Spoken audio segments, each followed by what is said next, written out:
Well, good afternoon, everybody, and welcome to RSB's second lifestyle webinar. Today, we're talking about the NDIS and how it works, and how you can get prepared and plan for the future, and how RSB is here to support you in that process. My name's Rob Dempsey. I'm the Executive Director of RSB, and here with me today is my colleague Jodie Martin-Waken. Say hi, Jodie. Hi. So we'll be taking questions as well through this event, and if you have something that you would like to ask, please email your question through to webinars@rsb.org.au. Now, before we get started, there's a couple of things I'd just like to highlight. One of them is that the information that we'll be providing today is general information, and it's freely available through the NDIA, the National Disability Insurance Agency, or the National Disability Insurance Scheme websites. And a lot of the personal information that we'll talk about today is based on the experience that we've been through in association with helping our clients and customers through the process. But you have to remember that anything that is specific to you will need to be discussed in particular with one of the planning people from the NDIA or through any help that we might also be able to provide. So we just want to make that clear up front. Now, before we get started, I just wanted to talk a little bit about the National Disability Insurance Scheme, also known as the NDIS, or more notably the NDIS. And so it's been in the process of being rolled out now since 2016. As at the 30th of June this year, there are about 40% of the way through the rollout nationally. So it's well and truly in progress. Now, in the last quarter in South Australia alone, 2,236 people became active participants, much higher than in previous quarters. And now there are about more than 18,500 people in South Australia who are actually participants with approved plans in the scheme and getting the services that they want to get. So what is the NDIS and how is it different to the old way that it worked? Well, in general, what happened previously was that we relied on funding from the state government, not just in South Australia, but every other state. And the state government provided what's referred to as block funding to organisations like RSB to provide an array of services to people with disabilities who needed them. In general, what that meant was that if you had a disability, you didn't have a lot of choice in terms of what services that you got, or indeed the service provider who was providing those services to you. Now, after the Productivity Commission several years ago undertook a very large inquiry into the disability sector, and they found that there was an awful lot of inequality that was happening around the countryside. And really people with disabilities felt quite disempowered and they weren't getting the services and supports that they needed. So as a consequence of that, the NDIS was born, and it was designed to provide participants with choice and control over what services that they got and who provided those services. And it was also on the basis that those services and supports were reasonable and necessary, and that's one of the fundamental principles behind the funding aspect of it, is that they must be deemed to be reasonable and necessary. Now, we understand that change can be difficult, and the road has been rocky for a few people. We're very acutely aware that the NDIS for some people has been fabulous and they've had a really, really good experience, but for quite a few people have found it quite challenging. And so I guess today what we're trying to do is to provide you with the information that you might need in order to make your process through the NDIS much more seamless and hopefully transparent, and that ultimately you will get a good outcome from that. So that's a little bit about the history and the background of the NDIS. What I'll do now is I'll hand over to Jodie to talk about what some of the access requirements are and how to become a participant. Thanks, Rob. I think one of the very first things that participants need to think about is am I actually eligible to be part of the scheme? So we've got some really clear definitions which have come from the NDIA, which just helps you to understand whether you would be eligible to be part of the National Disability Insurance Scheme. And those things include, do you have a permanent and lifelong disability? So is your disability going to be with you for the rest of your life?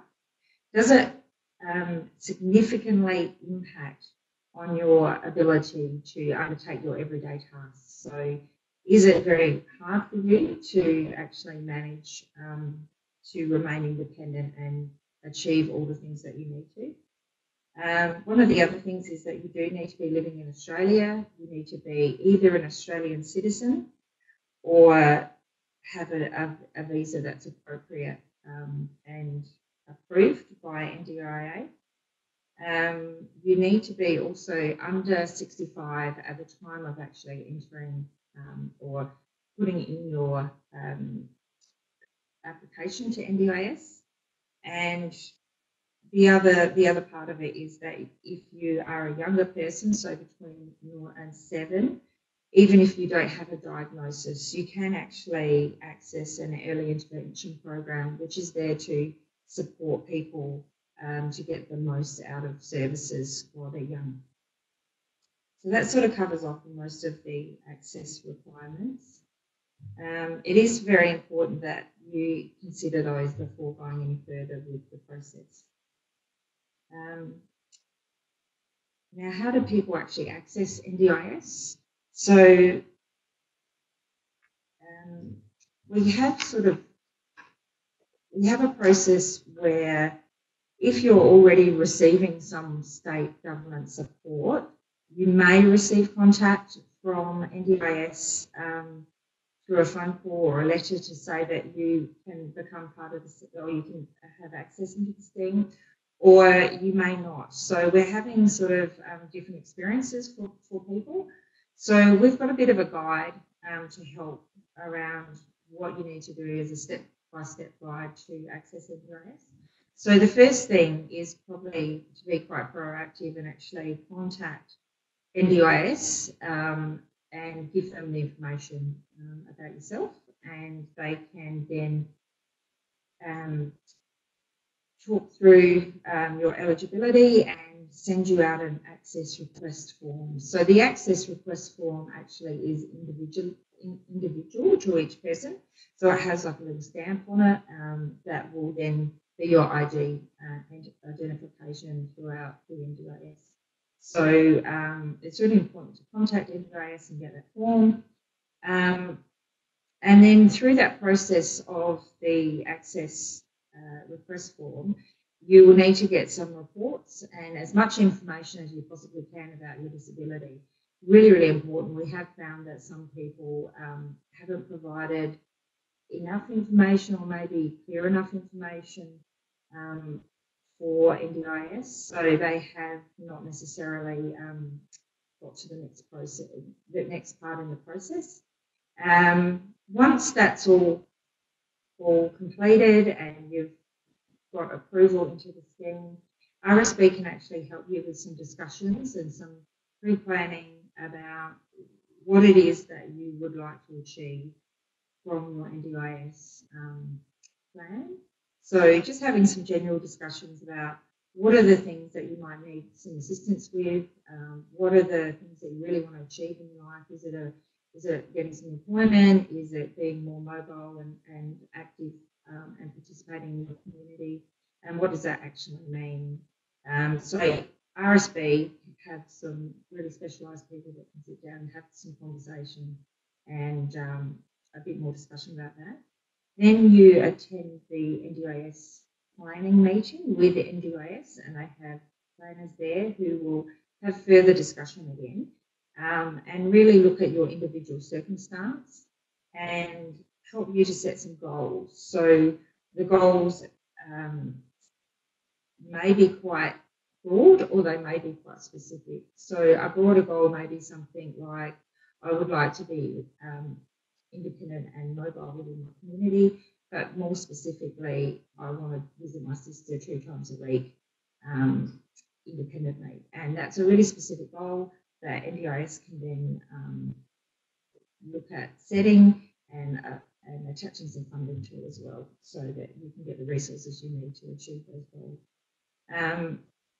Then developing that plan further and managing your funds, so the funding attached to your plan, and then you get to engage with your providers and get the services and the resources or equipment that you actually need to get on with enjoying a really full life. At the end of 12 months, you have a review process, and you get to do it all again. So back talking to your planners, working out what other goals that you haven't achieved, or maybe the goals that you'd like to continue with and develop further. How should people get ready for NDIS? So I think what you were going to talk about, sorry, I was going to talk about the plan. So we have talked about planning a little bit already.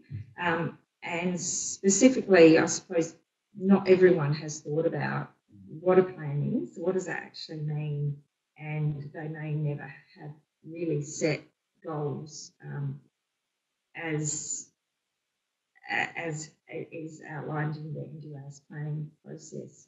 So I think it's really about thinking about what are the things that you really need in your life to function in the way that you would like to.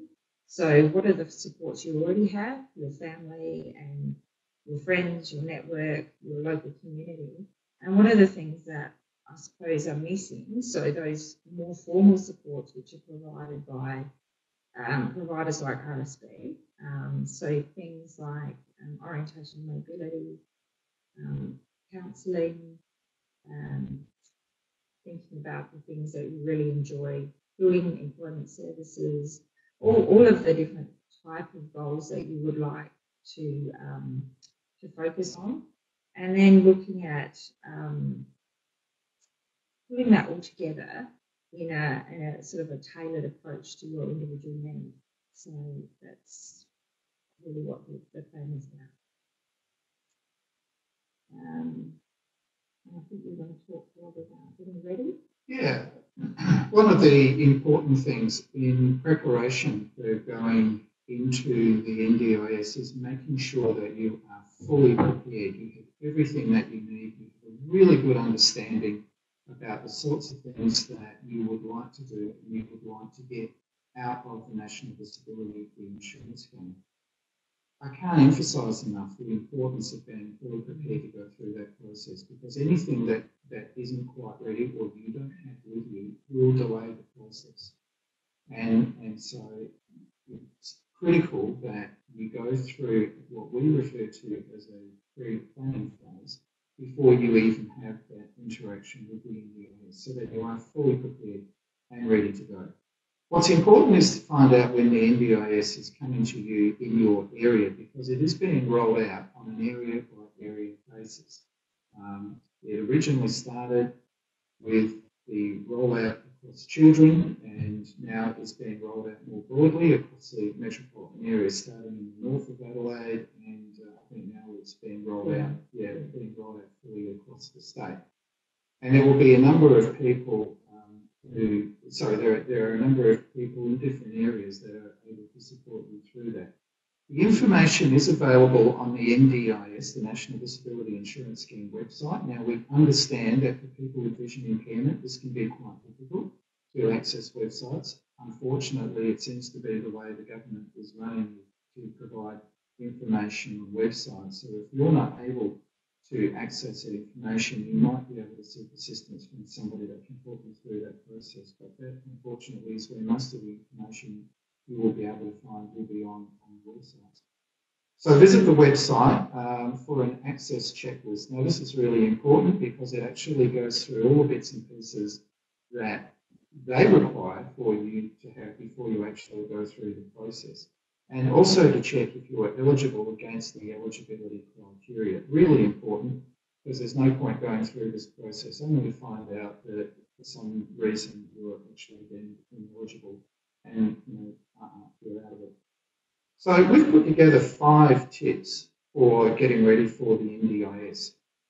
As I said previously, Be prepared. Gather as much information as you possibly can, particularly specialist reports from your GP, your ophthalmologist, an occupational therapist that describes your condition, and importantly, your diagnosis. That is really, really critical to have an expert actually diagnose what your condition is. And the NDIS will want, or the NDIA will want to see that.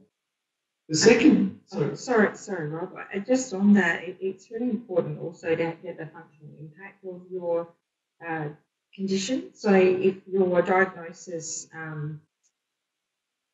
if the information can actually also cover off things like how your vision is actually impacting on you every day. So it could be that you could do your shopping and you are able to do your cooking and all of those other things, but with the condition perhaps deteriorating or however it is at the moment, that is really having a significant impact. So if that is actually written in those reports, it's really, really helpful with the accessing. Absolutely, Jodie, and thank you for that, because what's really important as part of this whole process is to demonstrate how your disability impacts on your life in terms of your daily chores, your independence, your ability to get around, your ability to be able to participate both socially and economically in society. And that's the kind of stuff that they will be looking for, and you will need to be able to demonstrate through this process. The second element is to be clear about what it is that you need help with, to complete your everyday task. And we've just spoken a little bit about that. And the goals that you wish to set for yourself. And that's really important because the whole process around an NDIS plan is around goal setting. What do you want to achieve? And that's the sort of stuff that you need. So ask yourself how your vision affects what you want and what you need to do. For example, it could be simple things like, read. How do you go about reading? Are you able to read, or does your vision prevent you from doing that? Do you need assistive technology in order to be able to read? Because if you can't read, that can impede work, it can impede the ability to participate socially, economically, as we said. So that's a really big question. What do you need to travel? How do you get around? You probably can't drive if you've got severe vision loss or vision impairment, so then you're relying on transport. Do you have transport near you? Are you relying on family, friends, etc. to help you get around? Do you need to catch a cab or Uber or any one of those things? Really important information about what you need. And safety is another one, so how can you keep yourself safe when you don't end up in places that you don't want to be? Particularly if you're travelling at night and those other kind of things, if there is a need to do that. Be open and honest about your challenges. And think about your worst possible days, the days when everything goes wrong, because that is something that will really spell out very, very clearly the sorts of challenges that you face or can face. It's not your best day. Forget about your best day. It's your worst day. And that's the thing that I can suggest to you that you really do need to focus on. And this will help the NDIA, the National Disability Insurance Agency planners, better understand everything about you as an individual person. The other one is to be proactive and be prepared to be your own best advocate. Follow up with the NDIS, and they will discuss with you any concerns that you may have, or discuss with them any concerns that you have. Not necessarily the service providers. Our experience is that as service providers that really want to interact with us, they'd much rather interact with you. Occasionally they'll ask us for some support or advice or specialist information, but really you have to be your best advocate.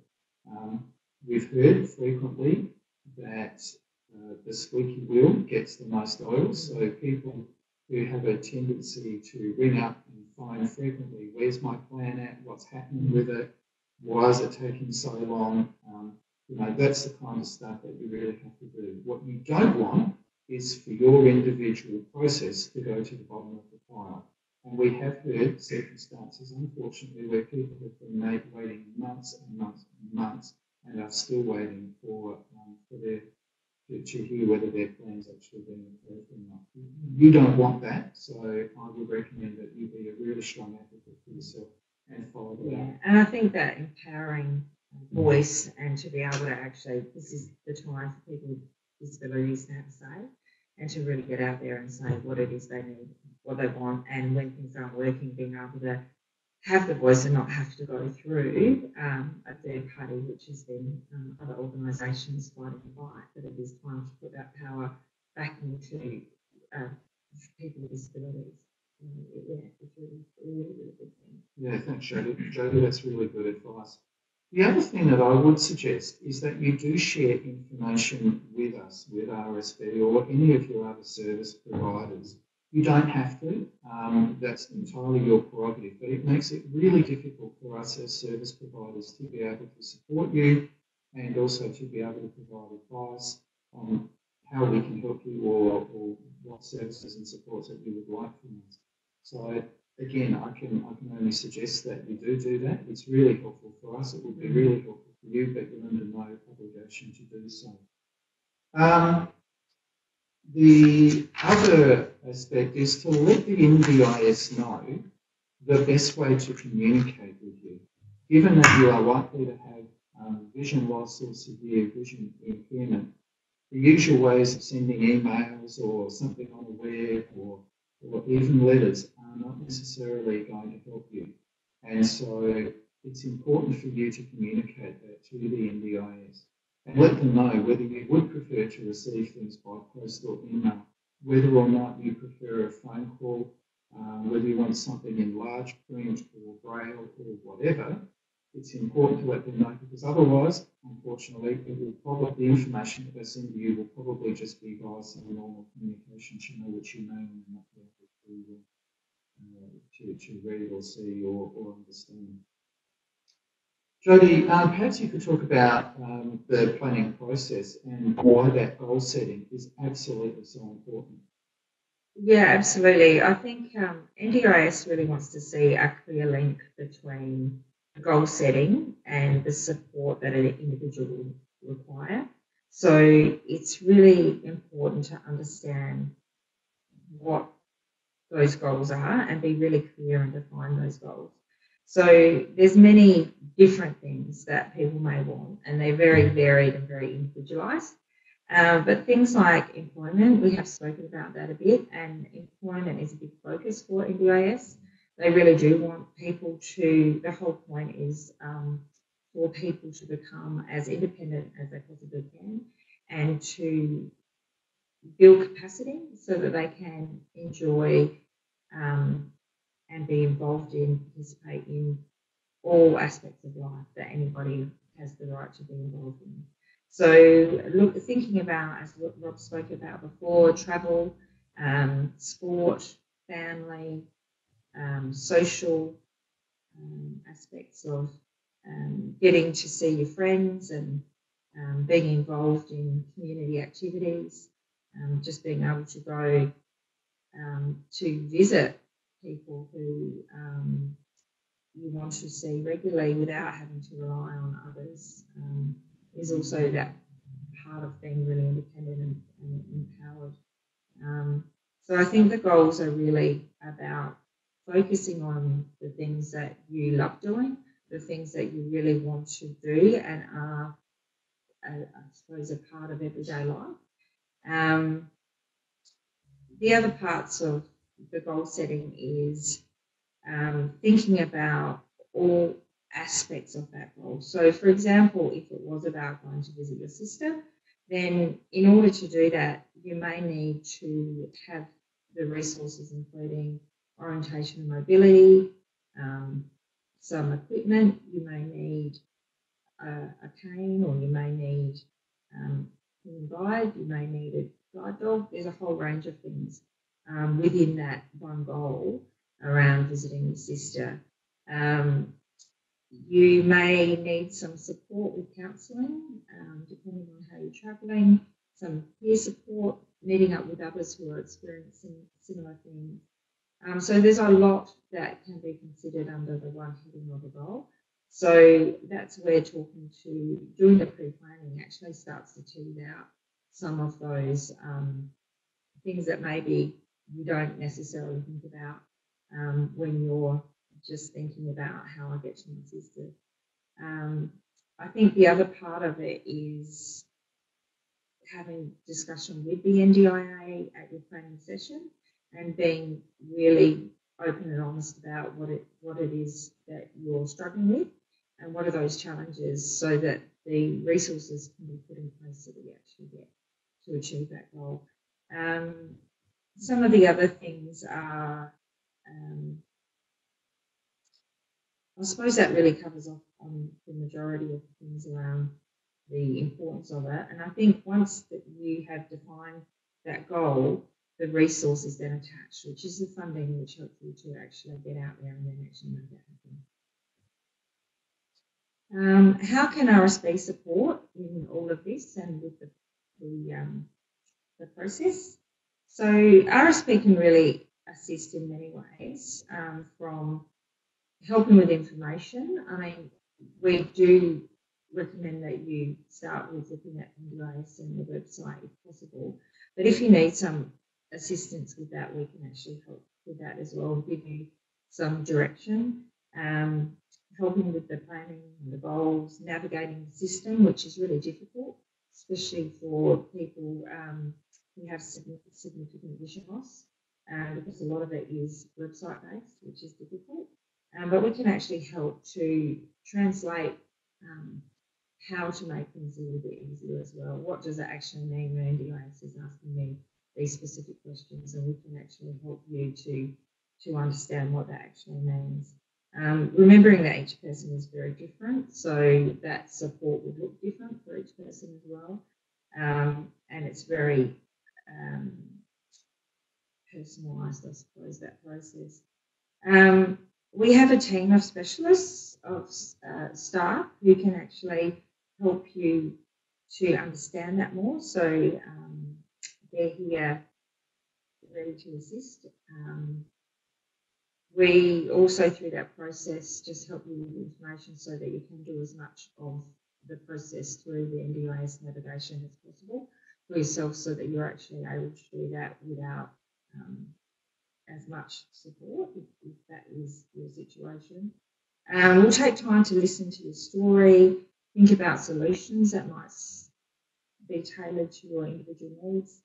And we have lots of different service offerings that maybe you haven't heard about, so that we can really broaden those goals that you may have only thought about one or two, but maybe there's some other stuff that we could support with.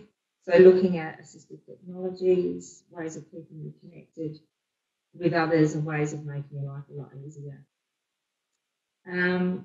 We can also provide access to skills and services that link into community and just help you to live the best life you can. So there's lots and lots of things that we can do in just the discussion points, and then it's about your decision making and what you think would suit your lifestyle.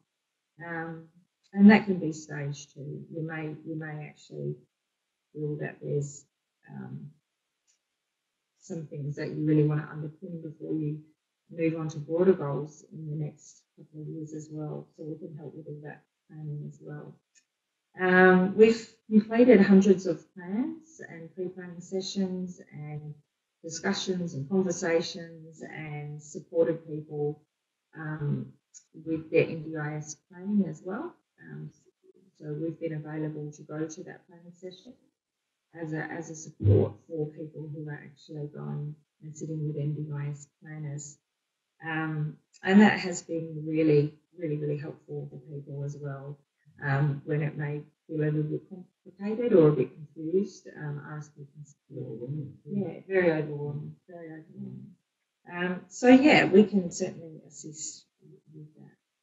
Yeah. So is there anything else, Rob?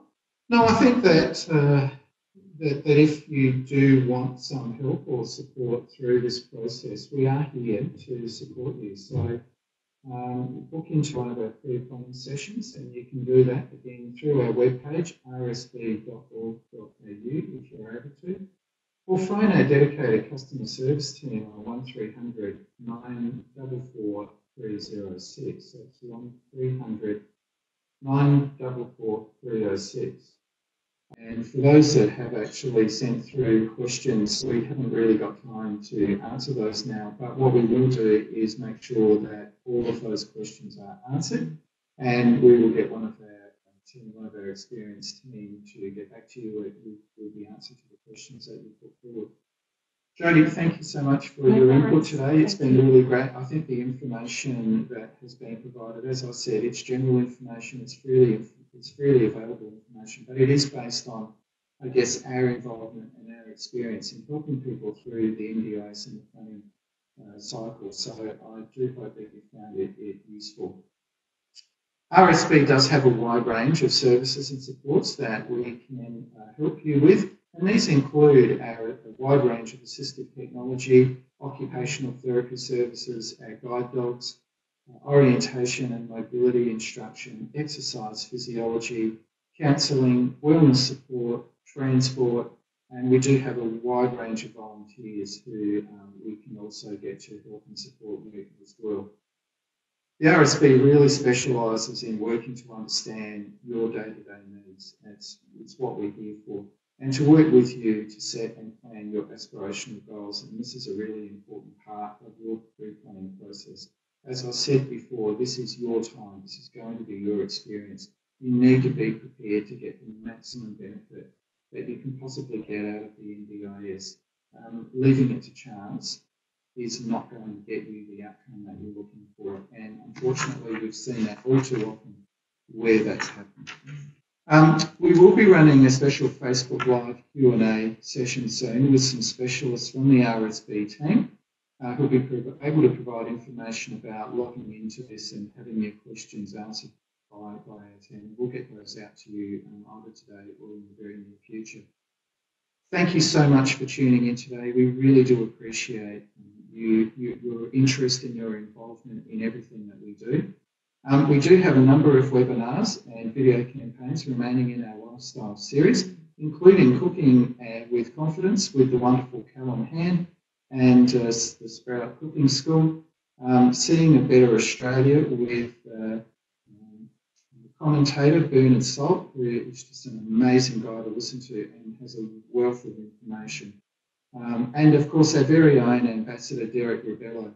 So check it all out on our website, rsb.org.au, and be sure to register for these upcoming free sessions. Again, thank you so much to all of you people. You're absolutely amazing, and we couldn't do what we do without you. But we would really like to thank our sponsors, Statewide Super, our series partner, Humanware, and also to Harbour Team. On behalf of Jodie and I, thank you so much, and we look forward to seeing you soon. Bye for now.